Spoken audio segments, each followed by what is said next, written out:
Today we're driving the all-new 2026 Toyota RAV4. We are in a hybrid limited all-wheel drive.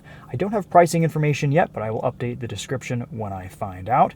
We have a 5th generation Toyota hybrid system paired with a 2.5-liter naturally aspirated 4-cylinder, an eCVT. The RAV4 is all hybrid now, all electrified. You can get a plug-in hybrid, you can get a hybrid front-wheel drive, an all-wheel drive. This has 236 horsepower, 163 pound-feet of torque. The all-wheel drive hybrids will tow up to 3,500 pounds. And then look at this fuel range. With a full tank, it's showing me 581 miles of driving range here. Really impressive. This is an all-new RAV4. They redesigned it inside and out.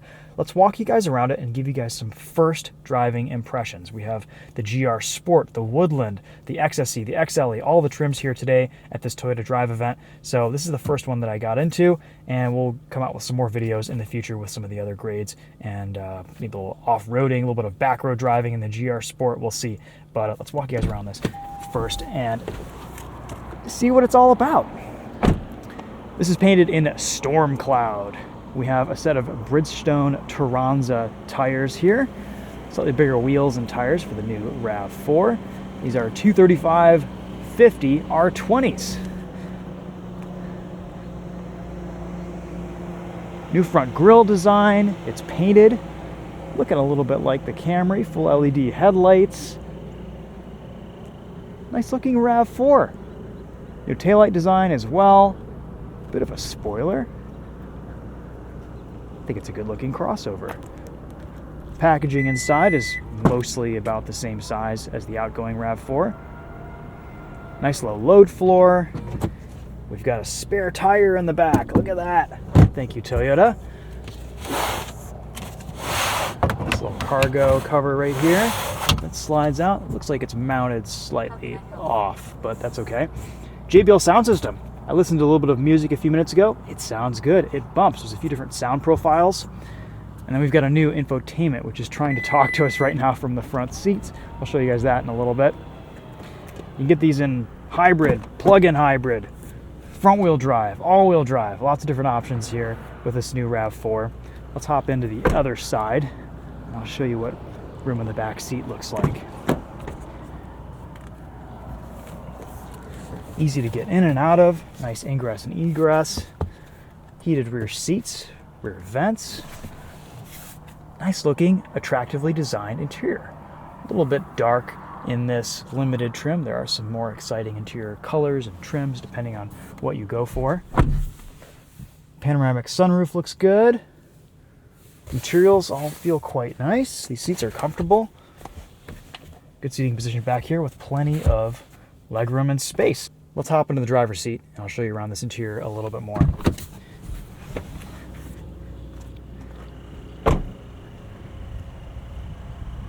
Yeah, new RAV4 looks good. We'll pop the hood too.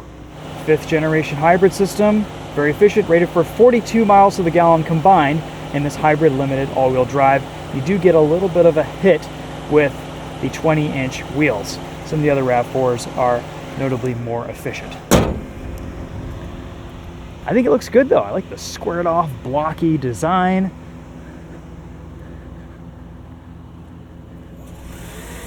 There's the engine kicking on. Pretty quiet.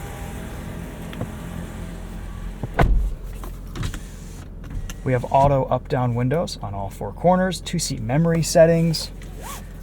Lots of physical controls still in the RAV4, which I really appreciate. Let's talk about the screen. It's quick, it's responsive. Similarly laid out and designed to the previous generation screens or what we've been seeing from Toyota, but a little bit more of a modern feel and flair to it. CarPlay connects wirelessly. You've got a bunch of different drive modes here that you can select. Normal, Eco, Sport, Custom, and then you have redundant buttons where you can change those as well. Love to see that. There's an EV mode, which we don't have enough charge for right now. Trail and snow all-wheel drive settings. Normal all-wheel drive settings. You've got camera view, 360 cameras, very nice. And if you hit this while you're in park, you can kind of scroll around the car, see underneath. That's pretty neat. 45-watt USB-C charge ports, place to put your phone right here, 2 wireless charge pads, Nice big water bottle cup holders. The center console opens from both sides, and it'll show you with this little red line there if it's open or closed. Very neat, very clever. We'll see how this feels on the road. Just sitting here parked, it seems a little bit rattly, but we'll see how it is actually driving. Speaking of driving position feels quite good. My arms are at the same height. I can get nice and low in this cabin or nice and high. I'm a shorter driver. The steering wheel tilts and telescopes with a lot of adjustment. And I have lots of headroom height, even with this panoramic sunroof. I'm 5'10", feeling very comfortable in here. This Limited has a digital rear view mirror, but regular visibility looks pretty nice as well. Got a place to put our sunglasses. Those slide out, nice big honking mirror. And you've got your cruise control settings, your lane keep assist, your different modes, your following distance, all of that with nice, clearly defined, easy to use physical controls on the steering wheel. Very, very nice. Nice turn signal. I like that they've retained the chunkiness of all the physical controls. There's minimal gloss black down here to get scratched up and look scuffed. We have this new little shifter. I mean, the ergonomics in here are still fantastic. Parking brake button is just right there where you want it. I love that Toyota hasn't over-screenified everything. Climate controls are in the screen, but they all seem to be quick access, easy press. You've got temperature adjustments right there with physical buttons, and you can adjust your heated and ventilated seats accordingly too. There's some auto settings for those, which is kind of clever. And then there's a whole climate menu that you can go into and customize different features. Look how responsive this screen is. It's very nice. Let's connect to CarPlay here, show you guys what that looks like. You've seen it before. We're gonna do a little drive route here. It's about 30 minutes or so. See if we can get that rolling. Nice, we're in business. All right, we've shown you the reverse camera. We'll show it to you again. Not the highest resolution, but good color, good use of screen real estate there. I like that. The low-speed drivability of these Toyota hybrid systems is just so good. I like the forward-facing camera, rotating lines. You got this fully digital gauge cluster with a lot of different configurability. I'm sure there's a lot of different options you can see here. Tire pressures are surprisingly high on this car today, 50 PSI. Not sure if that's placard or not. Let's actually take a look.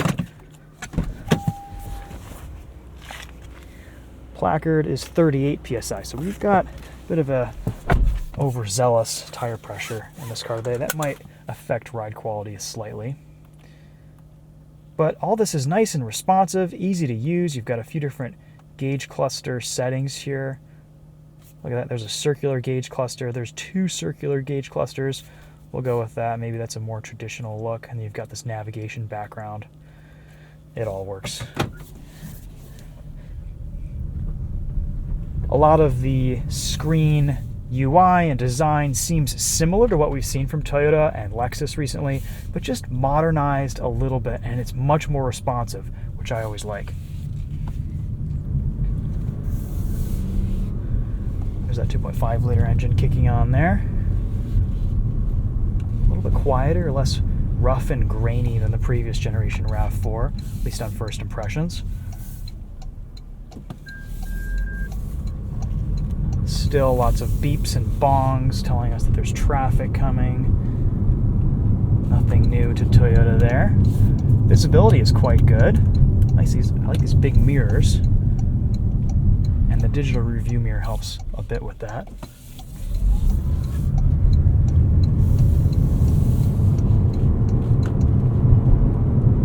Super smooth acceleration from this hybrid system. Let's see what cruise control does. I like that there's a huge cancel button. Look how big that is. It's enormous. That's awesome. And Mizuno's right there. You could operate this cruise control switchgear without even looking. I love that. I still miss the old stock, the old Toyota cruise control stock, but this is a nice replacement. Seems to be a little bit clearer and less convoluted than what we've had in some other Toyota models the last couple of years. On kind of a rougher section of road, there's a bit of NVH right now. Wipers are going off for some reason.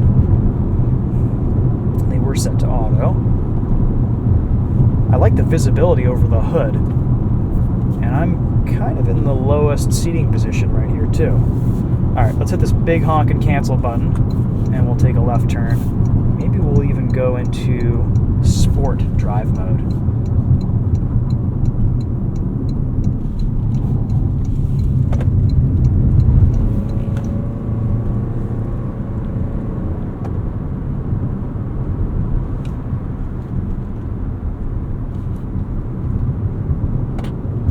One nice thing about being out here in Arizona is that we have some undulating, twisty back roads.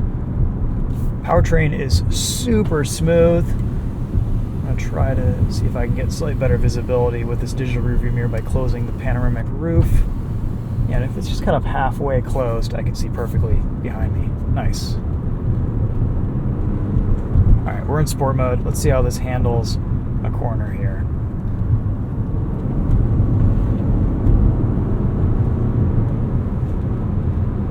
Feels a little bit more sure-footed and better planted than the previous RAV4. Of course, we'll really have to hold judgment on this car's handling until we drive the new GR Sport, which has specifically tuned suspension. It's lowered, it's got sticky tires. They did a bunch of testing around a racetrack with it to develop and hone the chassis and making it fun and exciting to drive.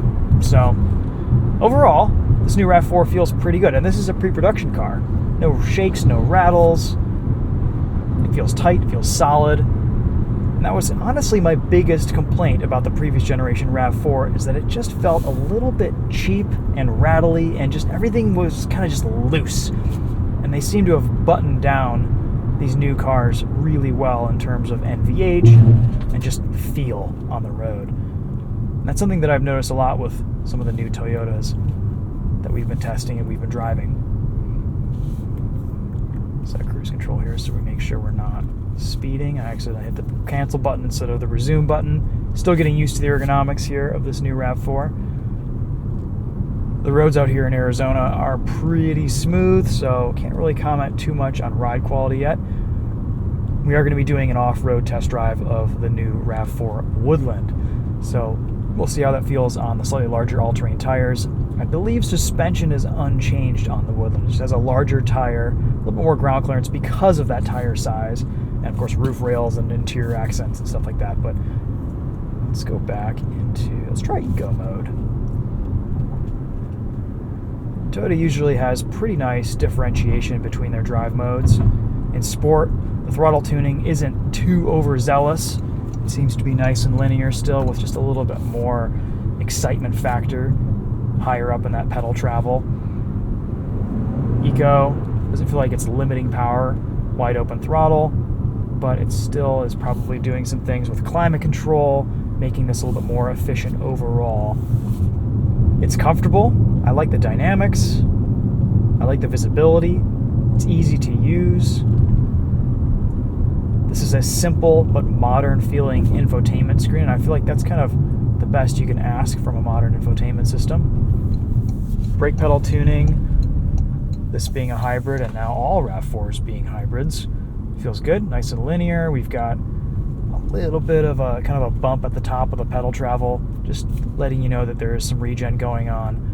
But again, Toyota in the last couple generations has done a really nice job with their hybrid braking systems in terms of feel and performance. All right, let's put us into EV mode now that we've got a little bit of charge in the battery. We'll see how far this takes us. One thing I'm noticing is I'm not seeing... There we go. There's our throttle meter showing us eco and power. There we go. EV mode deactivated, exceeded the speed range.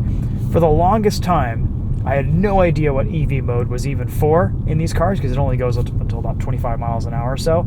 And then I started picking up my son from school, and I use EV mode in the pickup drop-off line just because it locks the car into EV mode as long as you have enough charge in the battery. The engine's not turning on and off all the time. It's very nice. So you could use it in a parking lot or a parking structure, or in traffic environments, in city environments.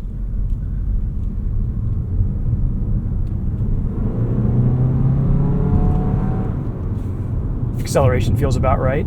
236 horsepower, a bit more power than the outgoing RAV4. The front-wheel drive RAV4 has 226, the all-wheel drive has 236.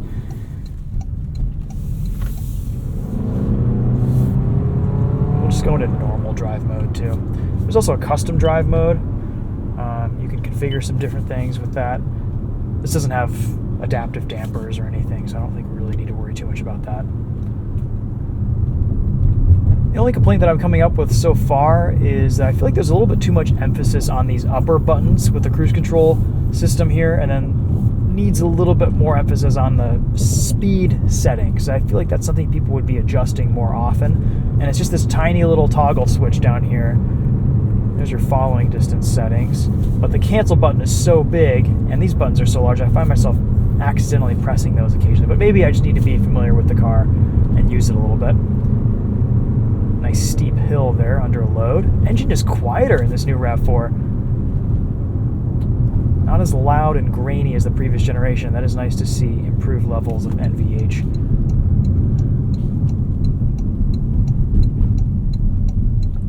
The steering has a nice heft and weight to it as well. There's a bit of resistance going around a corner, and it just gives us a bit more of a solid feel driving down the road.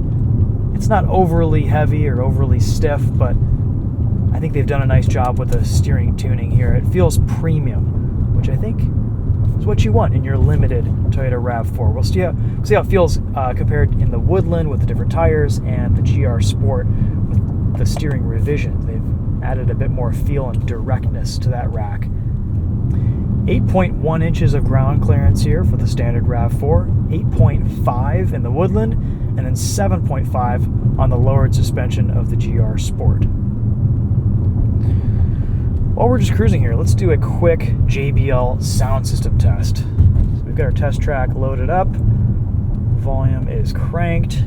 Go back to our nav. We've got volume controls right here on the steering wheel, as well as track selection down here.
guys are listening with headphones, that'll give you a pretty good idea of what the sound system is like. It sounds great. Very similar to some other JBL units in the Toyota lineup, and definitely a little bit crisper, deeper, nicer, more full of a sound experience than the previous generation RAV4 with the JBL. Overall, I think Toyota's got another win on their hands here. They couldn't really do too much to mess up the RAV4. I think they've got some important parts of the vehicle improved in terms of just kind of feel and quality and kind of perceived niceness here. This feels like a much nicer vehicle to drive, a little more solid driving down the road, and I like that. Let's see here, where do we need to go? We need to continue, and we'll take a left. I'm not really finding too many initial pain points with this car in terms of usability and function or form. Overall, it's a pretty nice experience behind the wheel. It's comfortable, it's quiet, it's efficient, and we'll see how well it's priced. I appreciate that Toyota has given customers a lot of options to choose between what style of RAV4 they want. If they want something sporty, you can get the GR Sport. If you want something a little bit more off-road focused and adventurous, you can get the Woodland. Or if you just want a normal RAV4, you can choose between the XLE, the XSE, the core versions, the Limited like we're in today. I decided to choose this Limited just so we can kind of see a more, bigger breadth of features and content. We've got a heated steering wheel, heated ventilated seats, JBL sound. You've got all the options, but maybe you don't really need all that stuff, and you could go for a more affordable RAV4 with maybe even a front-wheel drive RAV4 with more fuel efficiency. I think ultimately most buyers they're probably going to want the all-wheel drive functionality, the extra traction, the extra capability in inclement weather. That's kind of the point of a crossover SUV is having that all-wheel drive sure-footedness. But it's nice to see that they offer a front-wheel drive. There is one front-wheel drive RAV4 on offer here, available to drive at this event, but I don't know if we'll actually get it behind the wheel of it. I don't see a lot of people opting for that. You could save a little bit of money though if you do go front-wheel drive, and you'll gain some fuel efficiency. I think it's up to 44 mpg combined with a front-wheel drive LE or something along those lines. It's a pretty fuel efficient package. All right, onto the highway, 65 miles an hour. Let's see what this feels like at speed.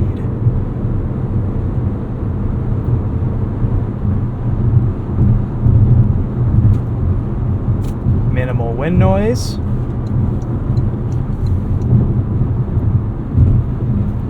We'll hit our set button. This is our closest following distance right here.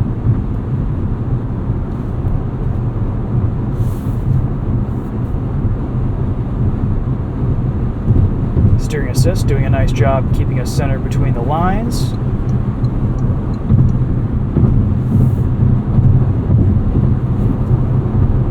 $75 miles an hour. Feels great. It's comfortable. It's quiet.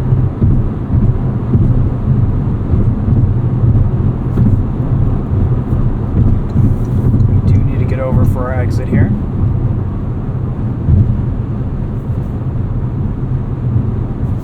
What about acceleration at speed here? A little bit of a delay, but definitely noticing an acceleration improvement with this new RAV4. That extra few horsepower adds up. And the brakes feel nice too. Easy to come to a smooth stop. Great calibration there with regen and the hybrid braking system.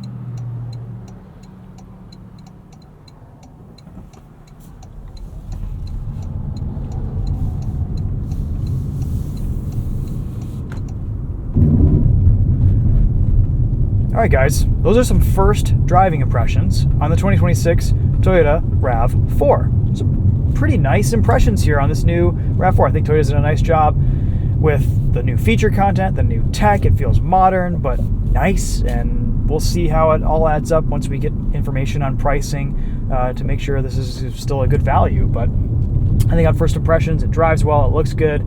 Not really any major misses here. They haven't ruined the interior over screenifying everything. If anything, I think this new infotainment system feels a bit more complete, whereas before it was kind of almost unfinished in some respects. It just was very CarPlay heavy, but there wasn't really much else to do. And we've got some deeper menus, some settings to worry about. I don't like that the climate control is now all digital, all on the screen, but I think it's responsive enough and easy enough to access that it shouldn't really be too much of an issue or a problem for users. So yeah, those are my final thoughts on the RAV4. Thanks for watching. We'll see you guys in the next one. We'll pull in here and see if we can find a different trim to test and make a video on so you guys can get behind the wheel too, at least virtually.